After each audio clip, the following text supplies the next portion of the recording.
రామగుండం మండలం మూర్మూరు గ్రామంలో విచ్చలవిడిగా ఇక్కడ ఉన్నటువంటి మట్టిని దోచుకొని బయట విక్రయాలు చేస్తూ కోట్లాది రూపాయలు సంపాదించుకుంటున్నటువంటి మట్టి మాఫియాపై చర్యలు ఎక్కడా అని ఫైట్ ఫర్ బెటర్ సొసైటీగా మేము అధికార యంత్రాంగాన్ని ప్రశ్నిస్తా ఉన్నాం.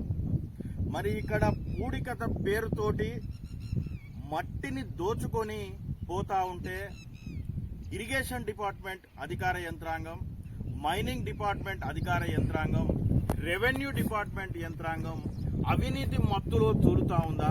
వారిచ్చే ముడుపులకు ఆశపడి ఏసీ గదులలో కూర్చొని మరి ఏం చేస్తూ ఉన్నారని ఫైట్ ఫర్ బెటర్ సొసైటీగా మేము ప్రశ్నిస్తూ ఉన్నాం. కేవలం ఎంతో కొంత అనుమతి తీసుకొని ఇక్కడికి వచ్చి దాదాపు వేలాది ట్రిప్పుల భారీ యంత్రాలతోటి మట్టిని తీసి పూర్తిగా అమ్ముకుంటున్నటువంటి మట్టి మాఫియాపై గౌరవ పోలీస్ యంత్రాంగం కూడా చర్యలు తీసుకోవాల్సిన బాధ్యత ఉంది. ఏది ఏమైనప్పటికీ సహజ వనరులు దోపిడీ చేస్తున్నటువంటి మట్టి మాఫియాపై, వారికి సహకరిస్తున్నటువంటి అధికార యంత్రాంగంపై కూడా పీడీ యాక్ట్ అమలు చేయాలని మేము డిమాండ్ చేస్తూ ఉన్నాం. అదేవిధంగా ఏదో ఒక మీటర్ లోపు తీసుకోవాలనే అనుమతులు, నిబంధనలు చెప్పినప్పటికీ దాదాపు అనేకమైనటువంటి 5 నుండి 6 ఫీట్లు 3, 4, 5 మీటర్లు తోడితే మరి మట్టిని తరలించిన పరిస్థితి మనం చూస్తూ ఉంటే లైవ్లో కనబడతా ఉంది. ఇక్కడ ఉన్నటువంటి కొంతమంది నాయకులు వారికి అండగా నిలుస్తూ, అదేవిధంగా అధికార యంత్రాంగం కూడా అండగా నిలుస్తూ ఉన్నారు. ఇక్కడి నుండి కొంతమంది ఇటుక బట్టీల యాజమానులు అనుమతుల పేరుతోటి 24 గంటలు కూడా పెద్ద ఎత్తున నడిపించిన మాఫియా పైన చర్యలు తీసుకోవాలి.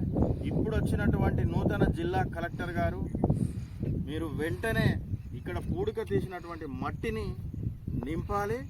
అదేవిధంగా రెవెన్యూ మరియు ఇరిగేషన్ డిపార్ట్మెంట్, అదేవిధంగా మైనింగ్ డిపార్ట్మెంటు, ఈ ఏడీలు, ఏఈలు, టీఈలు నిద్రావస్థలో అవినీతి మత్తులోకి వెళ్ళి బయటికి రావాలి. వారిపైన కూడా కఠిన చర్యలు తీసుకోవాలి. డబ్బులకు ఆశపడి ఇక్కడ ఉన్నటువంటి మట్టిని ఇతర ప్రాంతాలకు తరలించుకొని పోతా ఉన్నారు. ఇది చూస్తే మరి ఈ రాను ఎక్కడ చెరువుల అస్తిత్వాన్ని కూడా కాపాడవలసిన బాధ్యత ఉన్నటువంటి ప్రజాప్రతినిధులు, అధికారులు మరి అవినీతి మత్తులు చూడడం నిజంగా బాధాకరం. ఏది ఏమైనప్పటికీ ఇక్కడ మట్టి నింపాల్సాలి. అదేవిధంగా అధికారులపైన ఈ మట్టి మాఫియా చేసినటువంటి ఈ సంబంధించినటువంటి వారందరిపైన మీడియాకి అమలు చేయాలని మేము డిమాండ్ చేస్తాము.